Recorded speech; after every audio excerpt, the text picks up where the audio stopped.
Now let's talk about free body diagram for objects in equilibrium.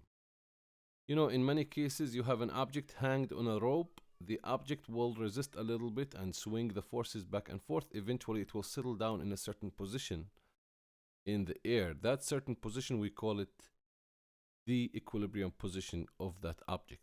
Like regardless what happened, let's say here we have two ropes and we have a center rope that we can hang the box on it. We brought the box, maybe these ropes were not in this shape, and we hang it on it and let it go. Probably those ropes were, bouncing and the box was swinging right and left, but eventually he settled down in a certain position. That certain position is the equilibrium position of the object. In this case, the box is an object in equilibrium. Now, creating free body diagram for object in equilibrium could be something that for sure we are able to do from what we learned previously. But let's take an example to know how we're going to do that, especially with ropes involved and more forces to be analyzed and accounted for. So we have an example here, a store sign that experiences a downward gravitation force through his weight of 245 newtons suspended as shown in our figure. Calculate the forces Ft1 and Ft2 exerted at the point at which the sign is suspended. Or we have a rope here, we have a rope here, we have the sign of welcome hanging here through its weight. We know what's the weight or what is the force by the gravitational forces. And we have here Ft1 with a certain angle, and we have Ft2 pulling this way with a certain angle. We decided pulling this way because it's a common sense. When you are pulling down with a force, those two ropes will be pulled backward as a force of tension. In this case, theta2 having this sign, this means the angle is 90 degrees. It didn't bend the rope over here. So the author was assuming the rope angle is exactly 90 degrees. Now, F gravitation, we have it 245 Newton downwards, theta 155, theta 2 90. What he needs Ft1 and Ft2. It makes sense that if we try to find the Fnet for the free body diagram, we'll be able to find Ft1 and Ft2. Let's draw the free body diagram first. We take the object of concern. We decide his center point, which is right here. Now we have Fg pulling downward that we know. And we replace this rope with a force pulling upwards with an angle of 55. Ft1, there's an angle here of theta with the x-axis, but we need the near angle of the x-axis that is common between all the forces. In this case, using the mathematical rules, if 55 is here, there's two parallel lines, then this angle is 55 as well.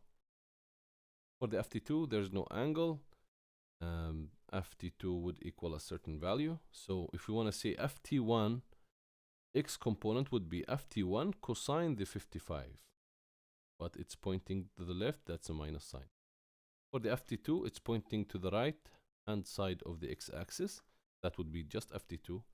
What's the y component for Ft1? That's Ft1 sine the theta, which is sine 55, and it's in the positive direction pointing upwards. And the y component would be 0. The F gravitation in the x component is 0, but it's pointing in the y negative component. So it is minus Fg in this case, or minus 245 newtons. Now, since we are solving an equilibrium problem, an important note to keep in mind that the net force for the x and the y direction would be 0. That's something we use it to our side. So the F net x would be equal to F net y equals 0. That's why the object settled down and stopped in a certain equilibrium position. So we add the x and y components of all the forces of the vector separately. So in this case, we have the x direction components that we already found. F net x would equal Ft1x plus x.